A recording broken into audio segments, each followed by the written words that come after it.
When we are dispersed and we interact with other human beings only online, and the algorithms feed back our own preferences and desires to us, what it effectively does is kind of isolate us in these multiple sub-caves. Jacob Howland is the provost of the University of Austin, a new private liberal arts university that is pushing back against censorship and politically popular narratives in higher education. Once Trump was elected, people felt free to say what they actually believe and to say things like, I'm a patriot, I care about the United States of America, we need borders, men aren't women. As Dean of the Intellectual Foundations program, Howland gives students a comprehensive education in the Western tradition, emphasizing both Athens and Jerusalem, as he says. There are inexhaustible resources in the tradition. And if we're going to find our way forward, we've got to understand the past. This is American Thought Leaders, and I'm Jan Jekielek. Jacob Howland, such a pleasure to have you on American Thought Leaders. It's great to be here, Jan. Thank you. A lot of people are wondering what's happening in America right now. Many Americans, frankly, but also Canadians. I am having people call me saying, hey, what is Trump doing? What are they doing over there? Europeans, everywhere. What's your take? Well, I have a lot to say about this. You know, before the election, I felt there was a kind of doom coming at us. And I've been trying to think about sort of the way to represent this and why I felt that. And I think it started in 2020 with COVID. Everybody was told to get behind their locked doors. You know, you can't go to church. You can't congregate in certain numbers. You're going to be reported. There was this atmosphere of kind of intimidation. I knew a number of older people especially who thought that anyone who hadn't had the vaccine was actually killing other people. Of course, we learned later that that was false. And there was this kind of isolation and atomization. The sort of image I came up with there is that the cave in the Republic where everyone is sort of watching these images. And I realized that when we are dispersed and we interact with other human beings only online, and the algorithms feed back our own preferences and desires to us, what it effectively does is kind of isolate us in these multiple sub-caves. I mean, the good thing about, at least in ancient Athens, if ancient Athens was like a cave, everybody was in the same cave and looking at the same images and so forth. But then I had another idea about this, and it really is informed by Dante. I was reading the Inferno. And you know, in the Inferno, you have these 9 circles of hell.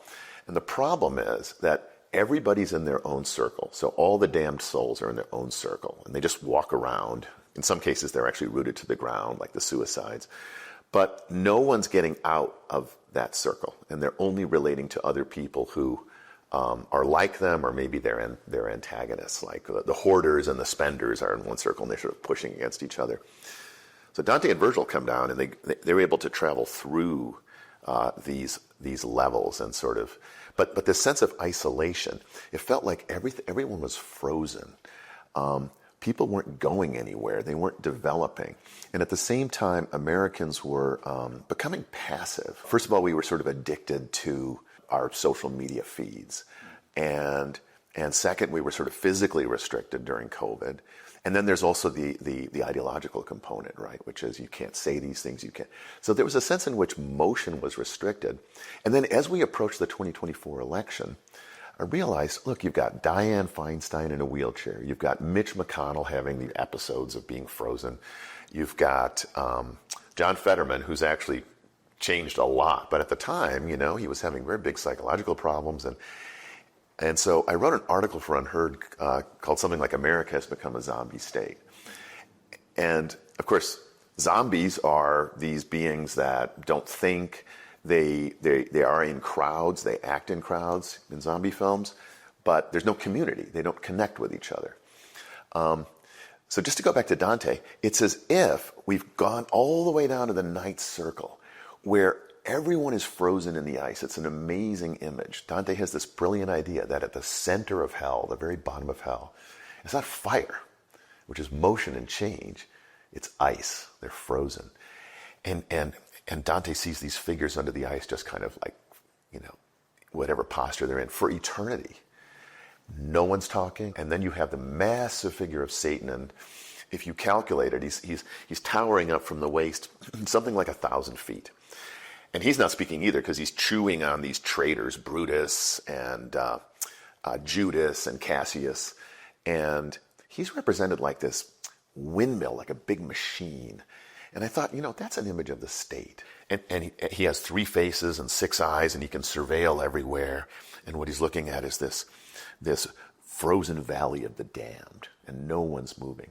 But then Dante and Virgil break through the ice, and they go through it, and they realize that their entire perspective has been inverted because Satan is actually upside down. The story is that he came from the other side of the world and smashed down to the center, and half of his body is on the other side of the ice. So they've broken through the ice, and now they're properly oriented because they're going to go out and they're going to climb purgatory, and then they're going to ascend to heaven. So putting all this stuff together, it's as if we've replaced frozenness and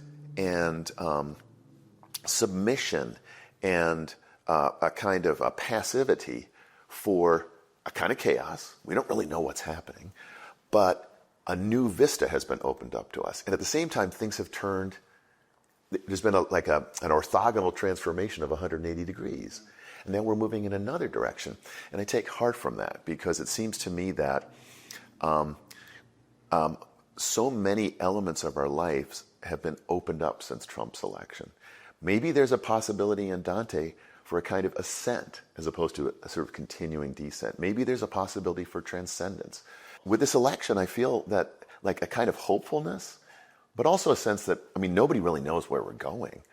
But to me, it feels like an epochal transformation. Now, I haven't answered your question as to what's going on in America, but I have told you what I feel about these recent events and what they might portend.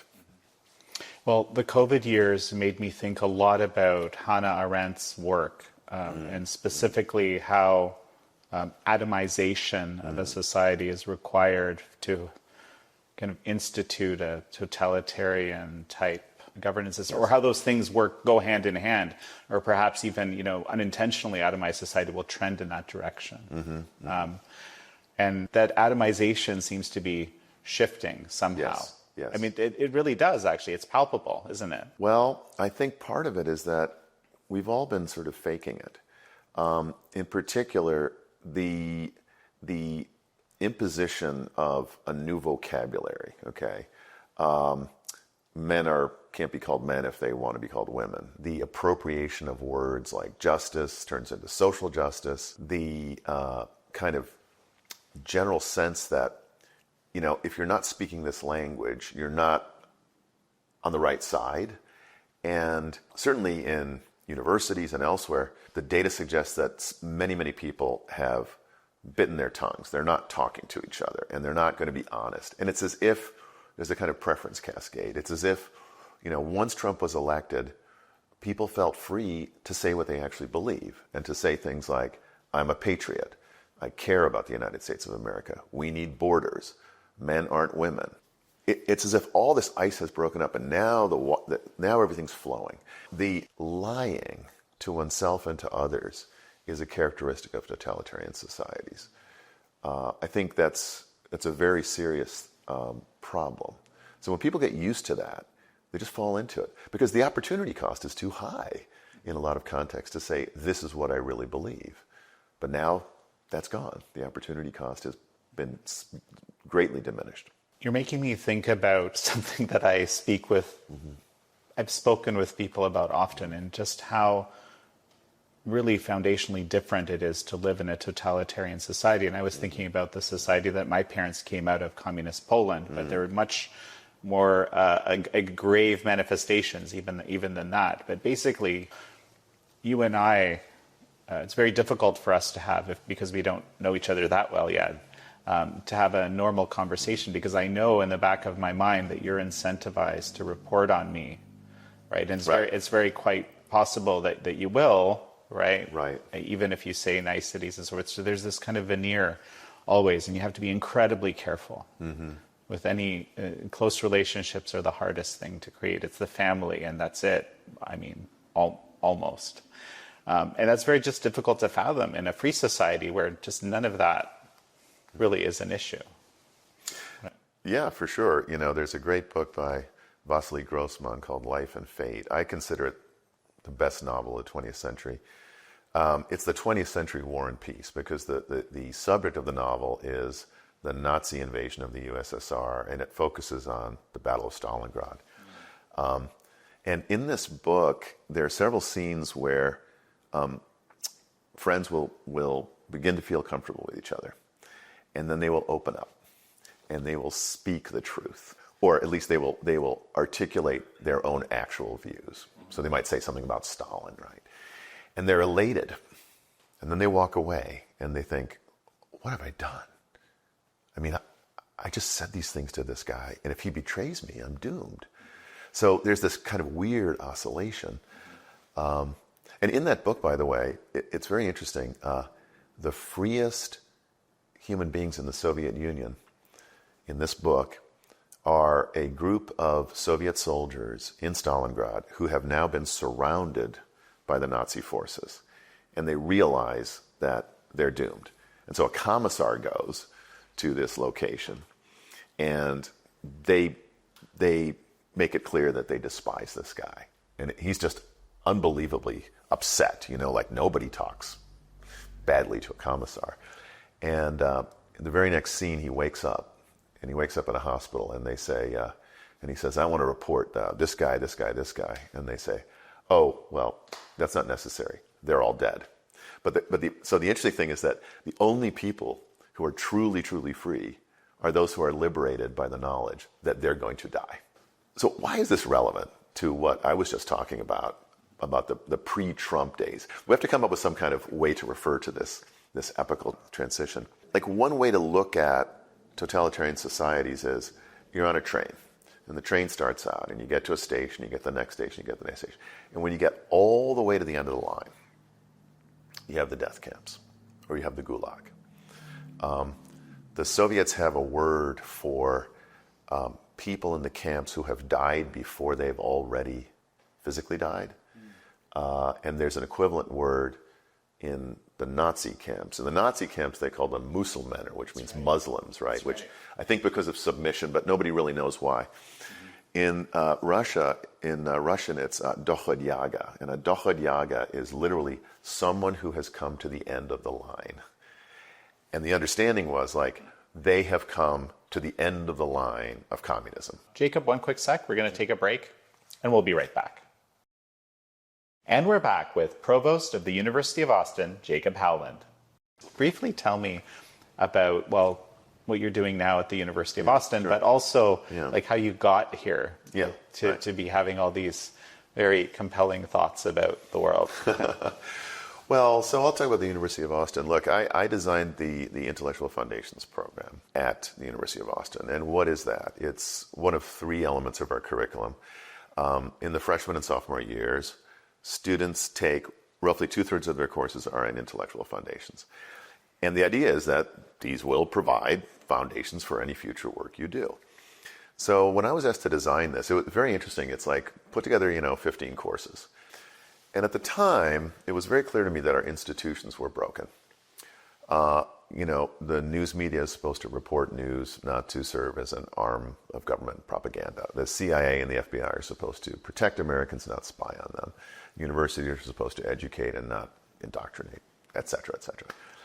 And I decided that what's wrong is a lack of sound judgment, a lack of being able to see things whole. Institutions had forgotten what their purpose is. And what we needed to do is educate students who were capable of repairing these institutions. So how do we do that? And the only way I could think of was, look, get students to connect multiple disciplines in a coherent way. Give students, what I was talking about earlier, a sense of where we've come from and where we're going in the West. So the Intellectual Foundations has a kind of historical arc. We organize these courses around fundamental questions, like first term, freshmen take a course, Chaos and Civilization. What is civilization? Where did it come from? And it turns out that the Greek poets and the Hebrew scripture both begin with chaos. They have very different accounts of how the chaos is ordered, right? Or a course on the beginning of politics. What is politics? What is law? Why do we need it? And so equipping them with these capabilities, and then we have courses in quantitative reasoning and statistics and probability and physical science and biological science. But we follow through every time we're looking at these fundamental issues. In the first year, we've got a biblical text, and we have Exodus in the beginning of politics, and we have Herodotus and Thucydides. We have a course on Christianity and Islam. And finally, we get to modernity. But the idea here is, I'm reminded of a saying by John Henry Newman in The Idea of the University. He says that the point of a university is to form individuals who can make an instinctive, just estimate of things as they pass before us. That's the idea. And to do that, and that's a goal that obviously is unattainable by any human being, but you can move closer toward it. You really have to have a sense of where we've been and where we're going. So when we get to the second year, we have a course on modernity and its discontents. We have a course on ideological experiments of the 20th century. We have a course on the uses and abuses of technology. And I should say, by the way, technology, that's sort of the outgrowth of what I was saying, Athens, right? In other words, this is a rational project. How to understand the abuses of technology? Well, that would require a philosophical anthropology, by which I mean a basic understanding of what it means to be a human being, of what human flourishing is, of what the human good might be. And we're going to need that understanding, which has got to be informed by the biblical sources as well as Greek philosophical sources like Socrates. When we face things like AI, how do we avoid the abuse of AI? Well, we got to understand what a human being is. That was my conception of how to put together this intellectual foundations program. How did I get to it? Well, I was lucky. I had good teachers, and I studied ancient philosophy, and I was at the University of Tulsa, and they decided right after I got tenure to put together the philosophy department or the religion department. So I wanted to get to know my colleagues, and we started reading Kierkegaard, and I said, I'm going to write a book on Kierkegaard. So I wrote a book on Plato and Kierkegaard and Socrates. And then I got into studying the Talmud, and I wrote a book on Plato and the Talmud. The Talmud was like the Platonic dialogues, and I spoke to a couple of very well-known Jewish scholars. One was Jacob Neusner, who actually published 1,000 books. I'm not making this up. They had an article in the New York Times about him, and he said, you should write a book about this. And then I spoke to another post-Holocaust theologian named Rabbi Irving Greenberg, and he said, you should write a book about this. My problem was, I didn't know any Hebrew. I hadn't had any study. So I managed to hire someone to teach Hebrew at the University of Tulsa and audited the classes and finally wrote this book. And I realized that Jerusalem is folded into Athens, and Athens is folded into Jerusalem the following way. So you know the story about Socrates? The Delphic Oracle, right? And the Apology. His friend goes to the Delphic Oracle and says, anyone wiser than Socrates? And the answer is no. And Socrates says, I started thinking surely I'm not wise. And and he goes around and he realizes he's wiser than others. The question he's confronting after he hears that is, what is wisdom and who is Socrates? And in the Apology, he says, without any argument, he says, it's impossible for the God to utter a falsehood. That's faith. It's faith in the revelation at Delphi, the shortest revelation in history. No, right? And then the rabbis, there's a wonderful book called Rational Rabbis by a guy named Menachem Fish. And the introduction is 40 pages on Karl Popper's theory of falsification. Because rabbinical debate is in the horizon of biblical revelation, but they're trying to arrive at their best understanding of the world. And it's essentially a philosophical endeavor in the sense that you've got to give arguments and you've got to construct a way, by the way, to connect your point of view with the Bible, because that is sort of the horizon of all understanding. That's the revelation. Yes, exactly. So these things are all there, they're all there already. And then if we sort of fast forward to today, I would say we see it in, for example, Henry Adams. So Henry Adams writes The Education of Henry Adams. Amazing book. And he describes our society as having transitioned from what he calls the virgin to what he calls the dynamo. So the virgin prevails for centuries and centuries and millennia. And the virgin is accessed by your heart and love and promises salvation in the afterlife. But the dynamo, and he went to Harvard College in 1858, that last 50 years of his life, roughly, I mean, you've got telegraph, telephone, airplanes were invented before he dies. You've got steamships. You've got the discovery of radioactivity. You've got, amazing scientific advances. You have the Civil War. You have 1848, blah, blah, blah. He says the dynamo is mechanical, complex, material, and promises salvation in this life. So right there is the separation. Because, there's a sense in which, can we put the dynamo together with the Virgin, so to speak, right? Because if we just go the dynamo side, then we're in trouble. And the last thing I'll say is Adams was famous for calculating that our human capacity to control nature doubles every 10 years. He did that by calculating coal production, okay? So the claim is that there's this acceleration. Now, the rate of acceleration is constant, but if you think about it, at some point, the curve becomes really steep. So if you look at today, AI, is changing things so rapidly, and Adams' concern was that once things begin to change too rapidly, human beings can't catch up. They're too dislocated. He even thought that the telegraph might destroy society, But now we're at a point where it's just astronomically fast. And so what could sort of ground us in a society that is so technologically moving so quickly and also ideologically? Well, something like the Virgin, so to speak. In other words, if you could find your north, south, east, west, you're not going to do it by just looking into your own soul and saying, what do I desire? You're not going to look at it. You're not going to do it by looking at technological advancement and saying, well, what should I use? How can I use these things? You're going to need some kind of true north. And, one of the characteristics of the COVID years, and I've had this discussion with many people, was, there was a tendency for people who had very strong faith or religious grounding to kind of persevere the whole situation better. It's not, again, not an absolute statement, but kind of a rule of thumb. Well, I'm definitely going to have you back to talk about technology.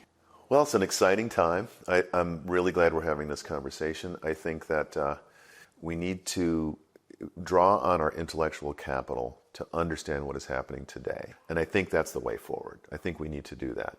And that means we can sort of put that forgetfulness aside. What is old is not bad. What is old is our resource. Any great growth of the future must spring from the soil of the past. A thesis that I could prove by pointing to great musicians, artists, authors. When I teach the Bible, I ask kids, how many of you want to be authors? Oh, their hands go up.